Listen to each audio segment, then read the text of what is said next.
الحمدللہ رب العالمین والصلاة والسلام علی سید المرسلین۔ بے شک ہر عاشق رسول کی یہ خواہش ہوتی ہے کہ اس کا تعلق اس کے پیارے آقا صلی اللہ علیہ وآلہ وسلم سے مضبوط ہو جائے، اسے حضور صلی اللہ علیہ وآلہ وسلم کی توجہ نصیب ہو، حضور کا قرب خاص نصیب ہو، حضور کے جلوے ہوں، حضور کا تصور ہو، اور حضور صلی اللہ علیہ وآلہ وسلم کی اسے خواب میں زیارت نصیب ہو۔ بے شک ہر عاشق رسول کی یہ خواہش ہوتی ہے، تو کس طرح حضور کا قرب خاص حاصل کیا جائے، کس طرح حضور کی توجہ حاصل کی جائے، اور کس طرح حضور نبی کریم رؤوف الرحیم صلی اللہ علیہ وآلہ وسلم سے اپنے تعلق کو مضبوط کیا جائے، آج میں چند طریقے آپ کو بتاتا ہوں۔ بڑے ہی امپورٹنٹ طریقے ہیں، اگر ان پر عمل کریں گے تو اللہ نے چاہا تو اس کے حبیب صلی اللہ علیہ وآلہ وسلم سے آپ کا تعلق مضبوط سے مضبوط تر ہو جائے گا۔ مکمل سنیے گا، اللہ نے چاہا بہت زیادہ فائدہ ہوگا۔ سب سے پہلا طریقہ جو حضور صلی اللہ علیہ وآلہ وسلم سے تعلق کو مضبوط کرنے کا بہترین ذریعہ ہے، وہ ہے درود پاک کی کثرت۔ کہ جو شخص جتنا زیادہ حضور پر درود پڑھتا ہے، وہ اتنا زیادہ حضور کے قریب سے قریب تر ہوتا جاتا ہے، اسے حضور کی توجہ نصیب ہونا شروع ہو جاتی ہے، حضور اس پر خصوصی توجہ فرماتے ہیں۔ دیکھیں، ایک بزرگ گزرے ہیں، حضرت شیخ عبدالحق محدث دہلوی رحمۃ اللہ تعالی علیہ۔ آپ فرماتے ہیں، دیکھیں کس طرح ان بزرگوں کو قربت مصطفیٰ نصیب ہوتی ہے۔ آپ فرماتے ہیں کہ ہمارا طریقہ یہ ہے کہ ہم اتنی درود پاک کی کثرت کریں، اتنی درود پاک کی کثرت کریں کہ خواب سے بڑھ کر حالت بیداری میں حضور کے بارگاہ میں حاضر ہوں، اور حضور سے ان احادیث طیبہ کے متعلق پوچھیں کہ جن کو محدثین ضعیف قرار دیا ہے، اور پھر فرماتے ہیں کہ اگر ہمیں یہ مقام و مرتبہ حاصل نہ ہو تو ہم خود کو درود پاک کی کثرت کرنے والوں میں شمار نہ کریں۔ اللہ اکبر، اللہ اکبر۔ القول البدی میں امام سخاوی رحمۃ اللہ تعالی علیہ نے یہ حدیث شریف لکھی ہے اور نقل فرماتے ہیں کہ ایک مرتبہ نہ حضور صلی اللہ علیہ وآلہ وسلم رونق افروز تھے۔ حضور کے ساتھ حضرت سیدنا صدیق اکبر رضی اللہ تعالی عنہ اور کثیر تعداد میں صحابہ کرام علیہم الرضوان بھی رونق افروز تھے۔ تو ایک شخص آیا اور حضور صلی اللہ علیہ وآلہ وسلم نے اس شخص کو اپنے اور صدیق اکبر کے درمیان بٹھا دیا۔ اللہ اکبر۔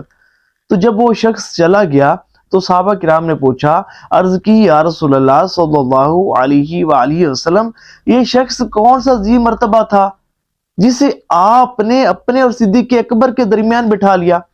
تو حضور صلی اللہ علیہ وآلہ وسلم نے ارشاد فرمایا کہ یہ جب بھی مجھ پر درود پاک پڑھتا ہے تو یوں پڑھتا ہے، اللہم صلی علی محمد کما تحب و ترضی لہ۔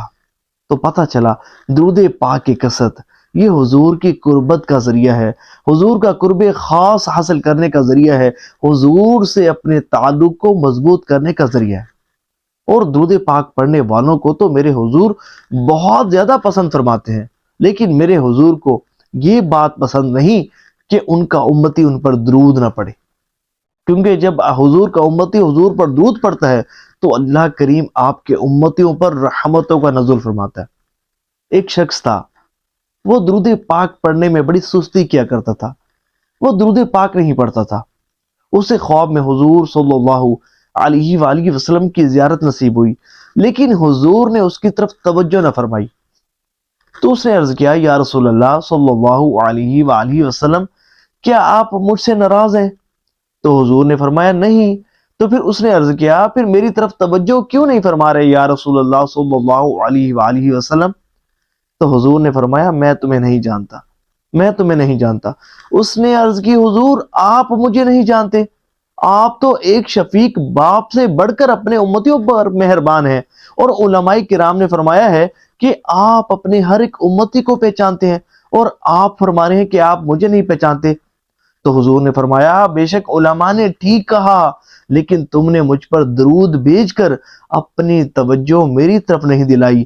بے شک میں اپنے امتیوں کو ان کے درود پاک کی کثرت کرنے کے سبب پہچانتا ہوں۔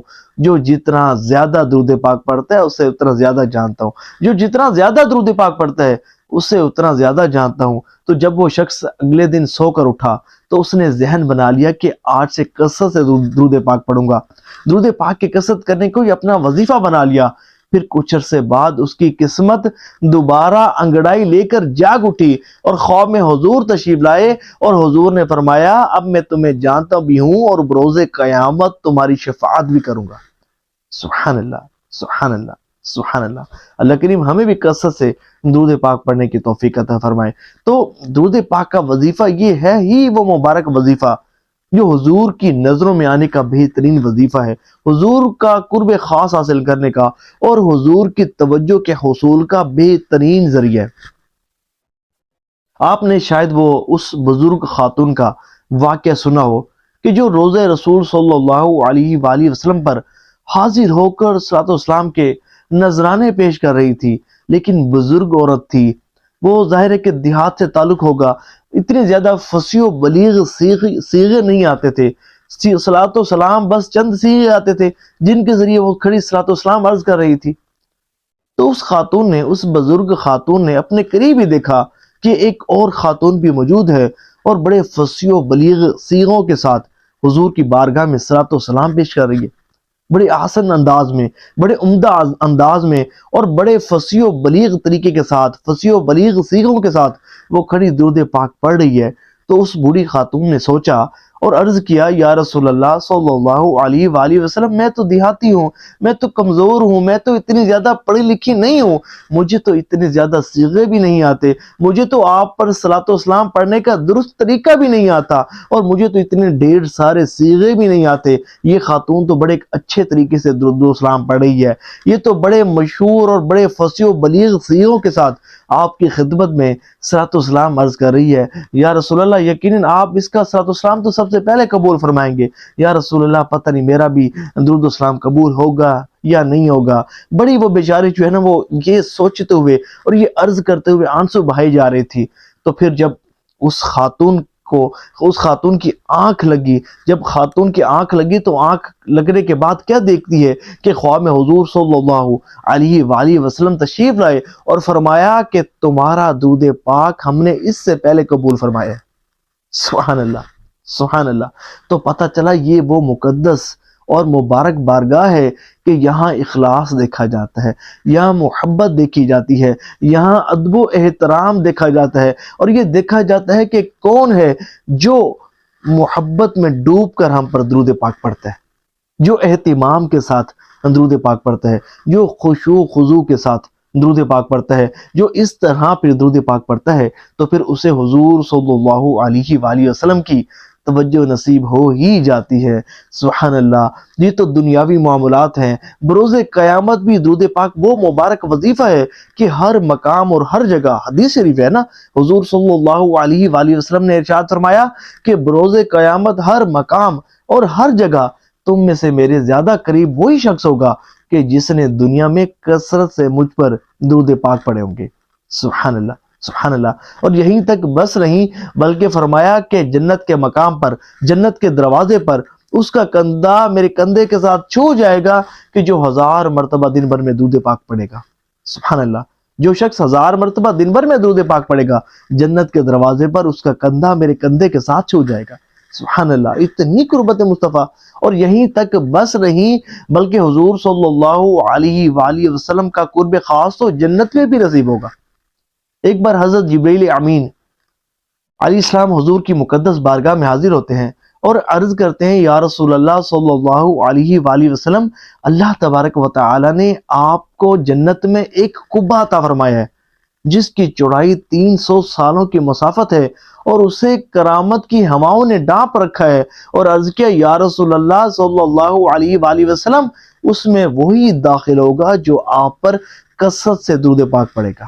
سبحان اللہ، سبحان اللہ۔ اے عاشقان رسول، خوش نصیب ہو آپ جو کثرت سے درود پاک پڑھتے ہو، خوش نصیب ہو آپ جو ہزاروں کی تعداد میں درود پاک پڑھتے ہو۔ اللہ کریم ہم سب کو کثرت کے ساتھ اور ہزاروں کی تعداد میں حضور کی محبت میں ڈوب کر درود پاک پڑھنے کی توفیق عطا فرمائے۔ تو یہ